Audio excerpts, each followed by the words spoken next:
प्यारे घर में एक बिल्ली और एक चूहा रहते थे। ये घर बहुत ही आरामदायक और सुंदर था, जिसमें हर कोने में प्यार और अपनापन बसा हुआ था। अब तुम सोच रहे होगे कि ये दोनों कभी दोस्त नहीं बन सकते हैं ना, क्योंकि बिल्ली तो चूहों के पीछे भागती है। ये तो एक पुरानी कहानी है जो हम सबने सुनी है, लेकिन ये कहानी थोड़ी अलग है। ये कहानी उन धारणाओं को तोड़ती है जो हमने हमेशा से मानी है। तो एक धूप वाली सुबह बिल्ली खिड़की के पास बैठी थी और बाहर चिड़ियों को देख रही थी। सूरज की किरणें खिड़की से अंदर आ रही थी और बिल्ली के फर को सुनहरा बना रही थी। वो सोच रही थी, मैंने कभी सपने में भी नहीं सोचा था कि मैं एक चूहे के साथ दोस्ती करूंगी, लेकिन जीवन हमेशा हमें चौंकाने के लिए तैयार रहता है। तभी फुर्ती से फर्श पर दौड़ता हुआ वो छोटा सा चूहा आया।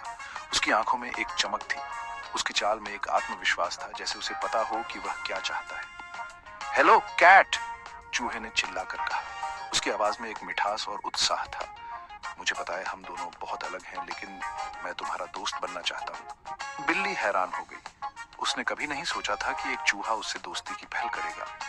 तुम मेरे दोस्त बनना चाहते हो, लेकिन क्यों? चूहा प्यार से मुस्कुराया। उसकी मुस्कान में एक सच्चाई और ईमानदारी थी। क्योंकि मुझे लगता है कि हमें एक दूसरे की जरूरत है। दोस्त किसी भी रूप और आकार में आ सकते हैं, पता है। चूहे की बातों में एक गहरी समझ और परिपक्वता थी। बिल्ली ने पलकें झपकाई, चूहे की बातों पर सोच रही थी। उसने महसूस किया कि चूहा सही कह रहा है और फिर वो भी मुस्कुराई। ठीक है, चलो दोस्ती करके देखते हैं। उसकी मुस्कान में एक नई उम्मीद और उत्साह था। उस दिन से बिल्ली और चूहा सब कुछ साथ करते थे। वे एक दूसरे के साथ समय बिताने लगे और उनकी दोस्ती गहरी होती गई। वो खेल खेलते, कहानियां सुनाते और जब भी हो सकता था एक दूसरे की मदद करते। उनकी दोस्ती में एक सच्चाई और ईमानदारी थी।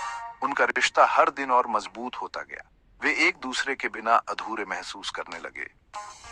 एक दिन जब वो दोनों बड़े चमकीले चांद के नीचे बैठे थे, बिल्ली खुशी से गुर्राई। उसकी गुर्राहट में एक संतोष और खुशी थी। मैंने कभी नहीं सोचा था कि मैं ये कहूंगी, लेकिन मुझे बहुत खुशी है कि हम दोस्त हैं। हम एक दूसरे के लिए परफेक्ट हैं। उसकी आवाज में एक सच्चाई और गहराई थी। चूहे ने सिर हिलाया। उसकी छोटी आंखें खुशी से चमक रही थीं। उसकी खुशी में एक सच्चाई और ईमानदारी थी। मैं भी। हम एक दूसरे के लिए बिल्कुल सही हैं। उसकी आवाज